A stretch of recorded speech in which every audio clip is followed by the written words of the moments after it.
Hello everyone, welcome back to our channel F tutorials. मैं हूं हरजीत सिंह। और जैसा लास्ट लेसन में हम लोगों ने जो है कराउजल बनाया था, बूटस्ट्रैप का कराउजल को कैसे यूज़ करना है अपने HTML में और उसको कैसे मॉडिफाई करना है। और आज इस लेसन में हम लोग जो है बहुत बेसिक से एक स्ट्रक्चर है हमारे एज पर द डिज़ाइन जो हम पूरा HTML लेकर के चल रहे हैं वो हम लोग कवर करेंगे। छोटा सा सेक्शन है, उसमें आपको समझ में आ जाएगा कि लेफ्ट राइट सेक्शन को अगर हमें बनाना है तो हम लोग को किस चीज़ों का ध्यान रखना है। तो चलिए फिर इसको शुरू करते हैं।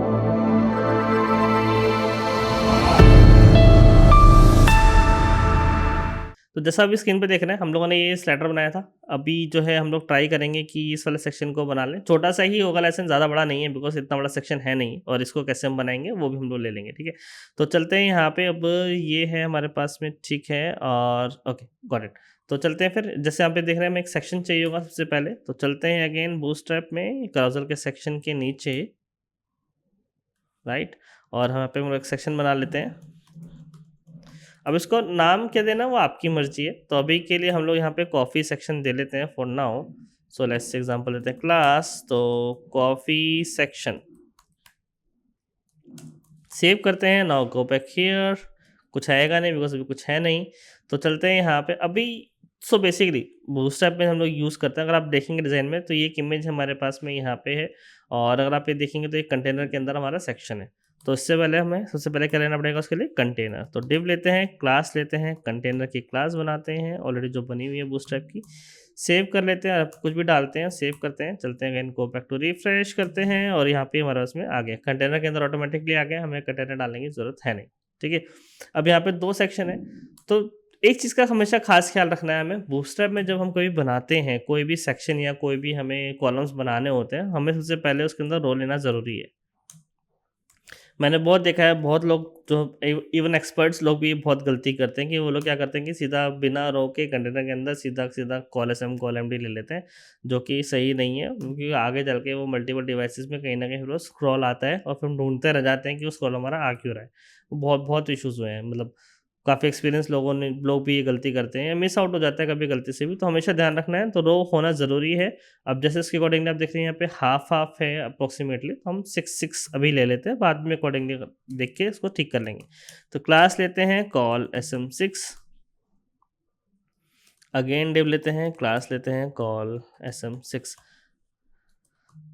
सेव करते हैं। यहाँ पे कुछ भी चेंज कर लेते हैं और हमारे पास में ऑलरेडी इमेज है तो हम इमेज को निकाल लेते हैं। इमेज करते हैं source images slash cup dot PNG, again all tag, save करते हैं। Now go back here, now refresh it, तो इमेज आ गई हमारे पास में। अभी अगर इसको हम इंस्पेक्ट करें ना, सपोज कीजिए, तो इंस्पेक्ट करके हम उसको छोटा लेके जाएंगे ना, तो आप देख रहे हैं हमारी इमेज जो है वो ऑटोमेटिकली भी छोटी हो रही है। छोटी नहीं हो रही, इसीलिए बड़ी ही है ना। तो इसके लिए हम लोग क्या करेंगे कि हमारी इमेज भी जो है ऑटोमेटिकली छोटी होती जाए, तो उसमें हम लोग की बूटस्ट्रैप की क्लास आती है जिससे हम बोलते हैं इमेज फ्लूइड। क्लास देते हैं, ठीक है। तो ये क्लास क्या करती है, जैसे ही हम इसको छोटा करते जाएंगे ना, तो ऑटोमेटिकली अपने इमेज को भी छोटा करती जाएगी, देख रहे हैं आप, ठीक है। तो इस क्लास का ये बेनिफिट होता है, जैसे जैसे हम इसको छोटा छोटा करते जाएंगे हमारी इमेज का भी जो है उसको छोटा करेगी। अगर इसको समझें इसमें ऐसी क्या CSS लिखी हुई है, तो ज़्यादा कुछ नहीं है, जस्ट खाली इमेज की जो है वो मैक्स विड्थ 100% होती है। हाँ, मैक्स विड्थ 100% का मतलब क्या है कि कोई भी उसके ऊपर जो डिवाइस या उसके ऊपर जो एरिया है बेसिकली, या डिव है या ब्राउज़र का विड्थ है, अगर वो छोटा हो रहा है तो जो हमारी इमेज है उसका विड्थ उससे ऊपर होगा नहीं। तो बूटस्ट्रैप ने ऑलरेडी क्लास बना रखी है, तो हम लोगों ने खाली वही क्लास को इम्प्लीमेंट किया है यहाँ पे, ठीक है ना। अब चलते हैं आगे अगेन, तो इसको लेंगे हम H2 क्यों लेंगे, क्योंकि as per the SEO standard या फिर सिमेंटिक HTML के हिसाब से हमें जो है हमेशा ध्यान रखना है जो हमारी जो हेडिंग्स हैं वो एक सिमेंटिक ऑर्डर में होनी चाहिए। जैसे ये H1 हो गया है, अभी हमारा H2 होना चाहिए। अब कई लोग बोलेंगे कि लास्ट टाइम हम लोगों ने इसको किया था, तो अब इसको चेंज कर देंगे, जिस नेम इज H2, और इसमें हम लोग क्लास दे देते हैं H1। तो रीज़न बीइंग क्या है, क्योंकि हमारे पूरे ऑल ओवर द वेबसाइट पे सिर्फ एक ही H1 हो सकता है, not on the website, particular page पे उसके ऊपर हमारा जो है वो H1 हो नहीं सकता है एक पेज पे, ठीक है ना। वो स्टैंडर्ड है बिकॉज गूगल को अंडरस्टैंडिंग में समझ में आता है कि this is the main heading, बाकी सब उसके सब हेडिंग्स है। और वो एक हिरार्की चलती है, ऐसा नहीं होगा कि आपने यहाँ पे H1 ले लिया, ये H2 कर दिया तो ये H1 कर दिया, नहीं। H1 ऊपर होगा, उसके अंदर ही H2 आएगा, उसके बाद ही H3 आएगा। ऐसा नहीं होगा कि आपने H1 ले लिया फिर H3 ले लिया फिर H1 ले लिया फिर H2 ले लिया, ऐसा नहीं होगा। वो एक हिरार्की को हमें फॉलो करते हुए चलना है, जो कि बहुत सारे लोग नहीं करते हैं, ठीक है ना। तो S2 ले लेते हैं, अगेन यहाँ पे चलते हैं, हमारी जो क्लास है उसको कॉपी कर लेते हैं और let's go back here, paste करते हैं, अगेन पैराग्राफ को कॉपी कर लेते हैं और यहाँ पे पेस्ट कर लेते हैं, ठीक है। और अगेन बटन सेम, तो सेम हमारा ऑलरेडी बटन है, उसी को डाल लेते हैं, कॉपी करते हैं, यहाँ पे पेस्ट करते हैं। नाउ हियर लर्न मोर है, तो उसको हम लोग कर लेंगे लर्न मोर, सेव करते हैं। Now go back here, refresh करते हैं, तो ये सेक्शन आ गया। अभी इफ यू सी यहाँ पर मतलब स्पेसिंग है, ठीक है, यहाँ पर अगर हम देखेंगे तो यहाँ पर अच्छी खासी स्पेसिंग है हमारे पास में, तो विच इज़ 82 पिक्सल के आसपास स्पेसिंग है। तो अभी फॉर नाउ हम लोग क्या करते हैं, यहाँ पे PY5 कर लेते हैं, सेव कर लेते हैं। PY5 का मतलब हो गया पैडिंग टॉप और पैडिंग बॉटम से कितना मिलना है, ठीक है, P5 हो गया। अभी अगर आप देख रहे होंगे हमारा कंटेंट भी थोड़ा सा सही नहीं है ना, तो इसके लिए हम लोग क्या करेंगे, जैसे वर्टिकली सेंटर नहीं है, डिज़ाइन में देखेंगे तो वर्टिकली इमेज के बराबर में सेंटर में है, तो इसके लिए हम लोग क्या करेंगे, यहाँ पे रो के अंदर करेंगे align items centre, align item centre किया, सेव किया, यहाँ पे चल के रिफ्रेश करते हैं, तो अलाइन आइटम सेंटर हो गया। Now let's get back to the classes. तो अभी हम यहाँ पे देखेंगे तो जितने भी मेरे S2 हैं, जैसे ये हेडिंग है या फिर ये हेडिंग है, इसका सब सेम फॉन्ट साइज की हैं, है ना। तो हम लोग क्या करेंगे, बाय डिफ़ॉल्ट एक S2 की क्लास बना लेते हैं और उसमें हम लोग ये सब प्रॉपर्टीज़ दे देते हैं।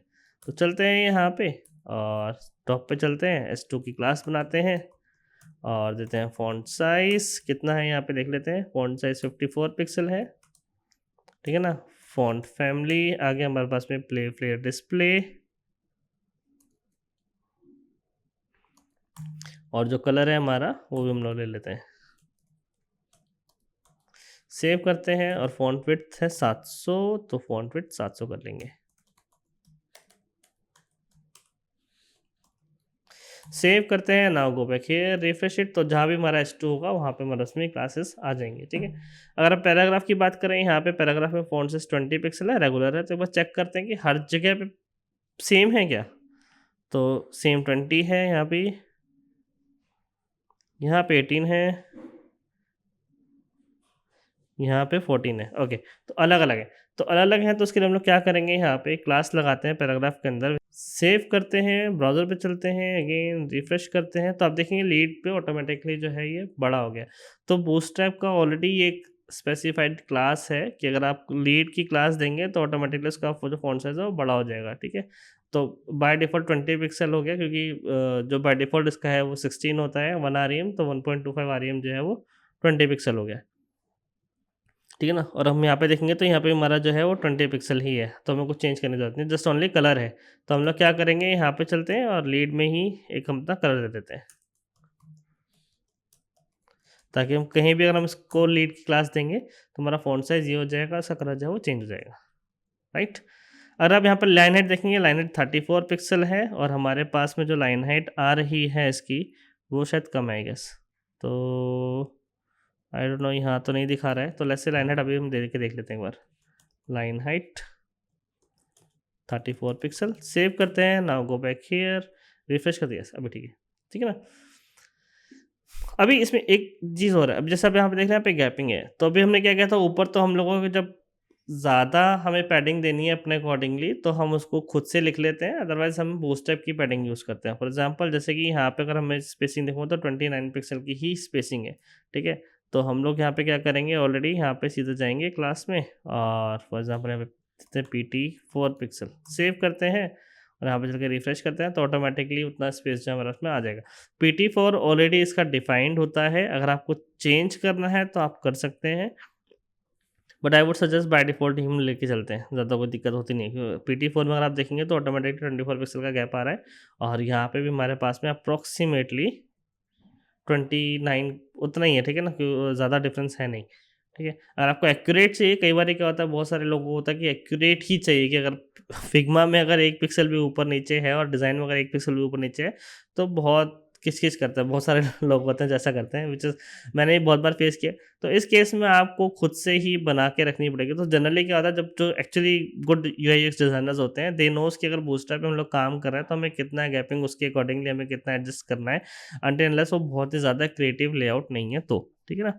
तो अगर यहाँ पे हम देखेंगे तो यहाँ पे भी हमारे पास में स्पेसिंग एट सेम 29 पिक्सल है, तो यहाँ पे भी हम लोग सेम वही करते हैं, तो इसको पी वाई कर लेते हैं सो दैट टॉप बॉटम से इक्वली स्पेस आ जाएगा।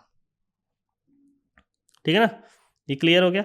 अभी अगर हम यहाँ पे देखेंगे तो यहाँ पे गैप हमारा थोड़ा सा ज़्यादा है, यहाँ पे गैप कम है, यहाँ पे गैप थोड़ा सा ज़्यादा है। तो इसको हम कैसे मैनेज करेंगे? इसको हम मैनेज करेंगे सीधा सिंपल है, यहाँ पे चलते हैं पी ई करते हैं, यानी कि पैडिंग एंड और 5।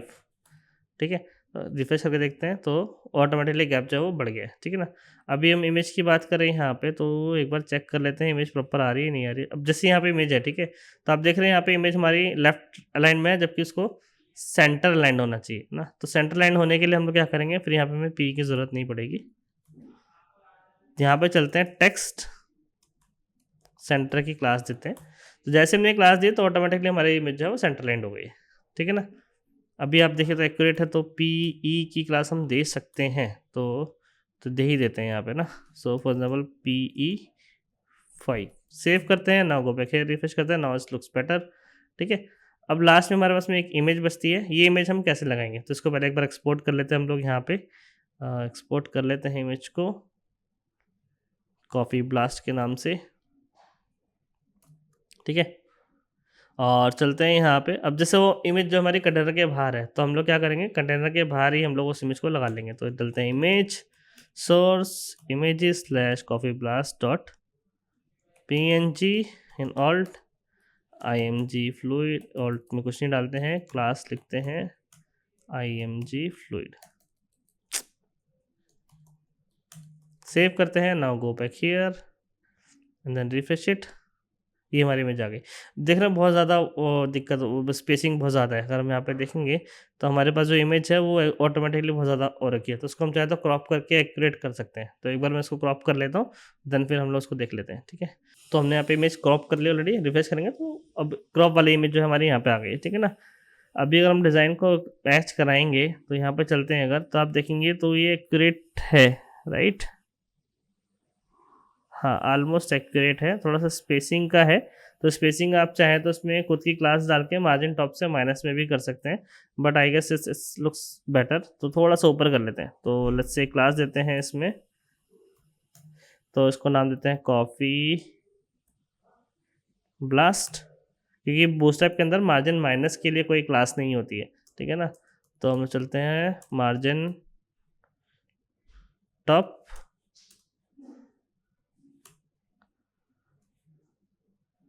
-20 पिक्सल, सेव करते हैं, रिफ्रेश करते हैं। ओके, इसके लिए हमें देना पड़ेगा इसको डिस्प्ले ब्लॉक, सेव करते हैं, नाउ रिफ्रेश करते हैं।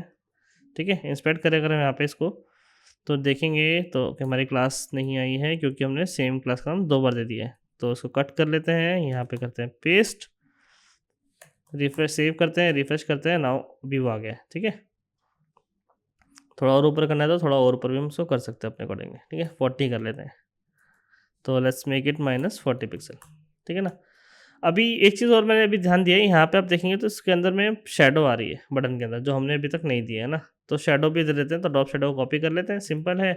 और अगेन चलते हैं यहाँ पे, हमारे पास है button primary drop shadow, save करते हैं, रिफ्रेश मारते हैं, शेडो भी हमारे पास में आ गई। ठीक है ना, तो होप आपको क्लियर हो गया होगा कि लेफ्ट राइट सेक्शन हमें बूस्टरअप में कैसे बनाना है। अब इसकी थोड़ा सा प्रैक्टिस कीजिए और कोशिश कीजिए कि नीचे के सेक्शन सब आप खुद से ट्राई करें, बिकॉज बेसिकली बूस्टरअप का मेजर बेसिक यही है। ठीक है ना, अगर ये चीज़ें क्लियर हो जाएंगी, इसको कैसे यूज़ करना है, कैसे इंप्लीमेंट करना है, तो आपके लिए बहुत ईजी हो जाएगा। तो अभी आप इसकी प्रैक्टिस कीजिए, है ना, और नेक्स्ट क्लास में हम लोग फिर देखेंगे कि ये वाला सेक्शन हम कैसे बनाते हैं। तो चलिए फिर मिलते हैं नेक्स्ट क्लास में।